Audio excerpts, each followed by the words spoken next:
आखिरकार लॉन्च कर दिया है और लॉन्च के फौरन बाद ही इसकी स्टॉक वैल्यू तकरीबन 3.2% तक गिर चुकी है। Introducing iPhone 17 pro. अब बज़ाहिर तो ये सुनने में छोटा सा नंबर लगता है, लेकिन हम उस कंपनी की बात कर रहे हैं जिसकी टोटल वैल्यू है $3.4 ट्रिलियन, लगभग $33.5 खरब के बराबर। सो इस हिसाब से 3.2% पर एप्पल ने एक ही झटके के अंदर $111 अरब खो दिए हैं। और इस वक्त एप्पल कंपनी अपने जवाल की तरफ बढ़ रही है, जिसकी सबसे बड़ी वजह एक ही है और वो है लालच। एप्पल कंपनी जो कि एक टाइम के अंदर अपनी इनोवेशन, टेक्नोलॉजी और प्रीमियम प्रोडक्ट्स के लिए जानी जाती थी, आज इसका कंट्रोल इंजीनियर्स और डिजाइनर्स ने नहीं बल्कि बिजनेसमैन लोगों ने संभाल लिया है, जिनका मकसद सिर्फ और सिर्फ प्रॉफिट कमाना है। सो इसीलिए हम देखते हैं कि पिछले 6-7 सालों के अंदर इनोवेशन के नाम पर एप्पल अपने सबसे अहम तरीन प्रोडक्ट यानी आईफोन का एक ही डिज़ाइन सिर्फ थोड़ा बहुत चेंजिंग्स के साथ, अपग्रेड के साथ बार बार लोगों को चिपका रहा है। जबकि दूसरी तरफ सैमसंग, शॉमी और वीवो जैसी कंपनीज ने कॉन्सेप्ट फ़ोन, डिज़ाइन और इनोवेशन पे काम शुरू कर दिया है, एआई पर काम कर रही हैं। पर एप्पल कोई रिस्क नहीं लेना चाहता, उसे बस फिक्र है तो सिर्फ अपने प्रॉफिट की। और इसी ईगो की वजह से एक टाइम के अंदर मोबाइल फ़ोन जॉइंट समझी जाने वाली कंपनीज यानी नोकिया, एचटीसी और ब्लैकबेरी भी मार्केट से ख़त्म हो चुकी हैं। और अब एप्पल भी उसी रास्ते पर चल पड़ा है। साल 2020 से लेकर 2023 तक ये दुनिया की सबसे ज़्यादा वैल्यूएबल कंपनी थी, लेकिन आज 2025 के अंदर यह एनवीडिया और माइक्रोसॉफ्ट के बाद तीसरे नंबर पर आ चुकी है। और वजह महंगे फ़ोन, कोई इनोवेशन नहीं और बार बार डिसऑनेस्टी की वजह से होने वाले मुकदमात या फिर लॉ सूट या फिर लालच। सिर्फ अमेरिका के अंदर एप्पल का मार्केट शेयर 56% तक गिर चुका है। तो सोचेंगे अगर इसके घर के अंदर ये हाल है, जहां पर यह कंपनी बेस करती है, वहां पर यह हाल है, तो पूरी दुनिया के अंदर इसका क्या हाल होगा।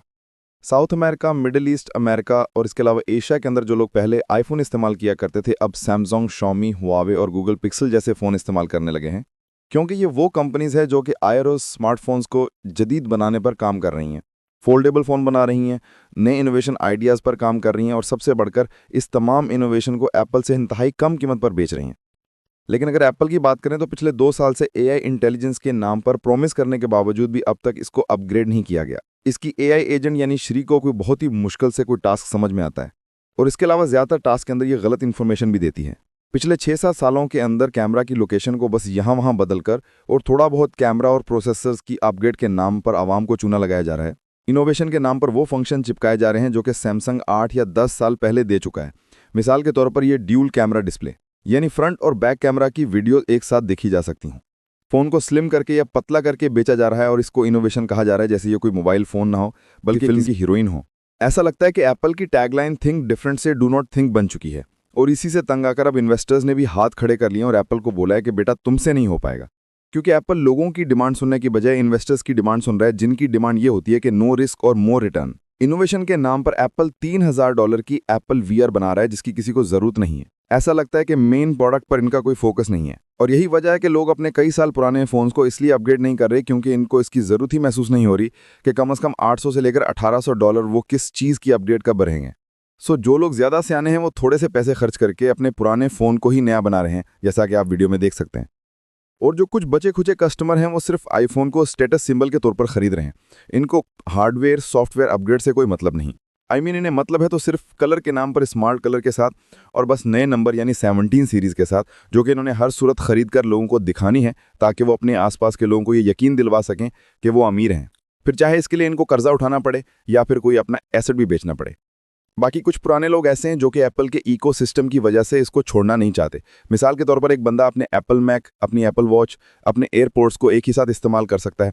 वो उसके लिए बहुत ही कन्वीनियंट है क्योंकि इसकी वजह से उसका काम इंतहाई आसान हो रहा है, तो वो कभी भी इतनी आसानी से इसको नहीं छोड़ेगा। सो मुद्दे की बात यह है कि एक मोबाइल फ़ोन कंपनी का मकसद सिर्फ अपनी चीज़ें बेचना नहीं होता बल्कि लोगों को अपग्रेड करने की वजह भी देना होता है। एक ऐसी वजह जिसको देखकर लोग खुद कहें कि हाँ वाकई इस बार कुछ नया है और मुझे इसकी ज़रूरत भी है। शायद आप में से काफ़ी लोगों को ये बात ना पता हो कि 1990 के अंदर एप्पल कंपनी बैंकरप्सी तक पहुंच चुकी थी, जब सिर्फ 90 दिन के अंदर इसको अपने एसेट डिलीट करने थे। और ये वो टाइम था जब एप्पल कंपनी इंतहाई बोरिंग किस्म के कंप्यूटर बना रही थी और ये ऐसे दिखते थे जैसे किसी अस्पताल की कोई मशीन हो। लेकिन बाद में स्टीव जॉब्स की मुसलसल इनोवेशन यानी आईफोन, आईपैड, एयरपोर्ट्स वगैरह ने इस कंपनी को दोबारा से बचा लिया। पहला आईफोन जो कि बटनों के बगैर पहला फ़ोन था, इसने तमाम कंपनीज के फ़ोन को बिल्कुल कैलकुलेटर बनाकर रख दिया, यानी ये इतनी बड़ी इनोवेशन थी। एप्पल ने दुनिया को पहली बार बड़ी स्क्रीन वाला आईपैड दिया जो कि दुनिया ने पहले नहीं देखा था, लेकिन इसको अडॉप्ट कर लिया। एयरपॉड्स को भी अडॉप्ट कर लिया। साल 2011 तक वो टाइम था कि एप्पल जो भी नई चीज़ बना रहा था पूरी मार्केट इसी को फॉलो कर रही थी।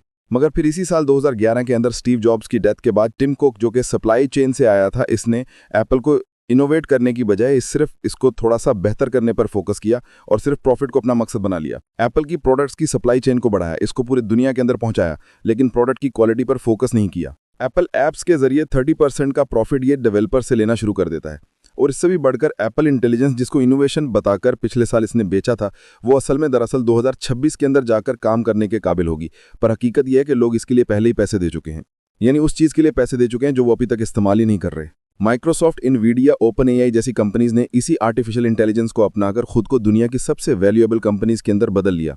हालांकि इनमें से कोई भी फ़ोन नहीं बनाता, लेकिन इसके बरक्स एप्पल टेक्नोलॉजी कंपनी होने के बावजूद भी सिर्फ अपने फ़ोन को पतला करने और कलर चेंज करने के अंदर मसरूफ़ है, जबकि इसके कंपैटिटर बहुत आगे निकल चुके हैं। गूगल इसका मजाक बना रहा है और कह रहा है कि अगर आपको लगता है कि आपके फ़ोन के अंदर कुछ नहीं बदला, तो शायद आपको फ़ोन बदलने की ज़रूरत है। यानी phone company has changed in change your phone.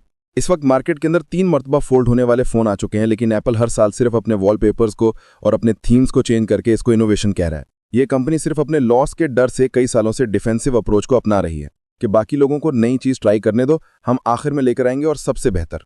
अब इस तरह की अप्रोच हार्डवेयर के लिए तो अपनाई जा सकती है, लेकिन एआई का मामला ज़रा डिफरेंट है। दुनिया बहुत ही तेज़ी से आगे बढ़ रही है और ये फ़ोन के बाकी पार्ट्स की तरह नहीं है कि किसी और से खरीद कर इसको टेस्ट करने के बाद अपने मोबाइल के अंदर फिट कर दें और इसके बाद सब कुछ ठीक हो जाए।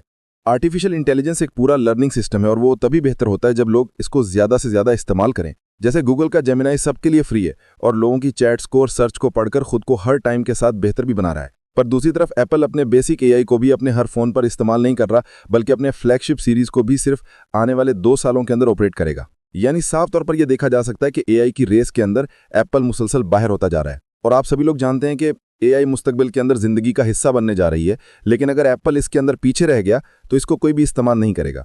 आज सूरत-ए-हाल यह है कि एप्पल अपनी सिर्फ एक लेगेसी के नाम पर अपनी ब्रांड से पैसे कमा रहा है, ना कि किसी इनोवेशन के जरिए। यानी सबसे ज़्यादा दूध देने वाली गाय को निचोड़ने की कोशिश कर रहा है।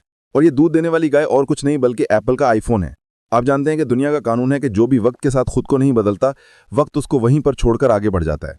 और अब वो वक्त आ चुका है कि एप्पल ने अगर एक बार फिर से दोबारा से स्टीव जॉब्स जैसे शख्स को सीईओ के तौर पर ना अपनाया, तो इसको भी नोकिया की तरह कोई नहीं बचा पाएगा। और अब एप्पल के स्टॉक ये बता रहे हैं कि अब कैमरे यहां से वहां मूव करने से मजीद काम नहीं चलने वाला। बाकी आप इस बारे में क्या सोचते हैं? अपनी कीमती राय का इजहार कमेंट सेक्शन में जरूर कीजिएगा। Thanks for watching this video. Allah Hafiz.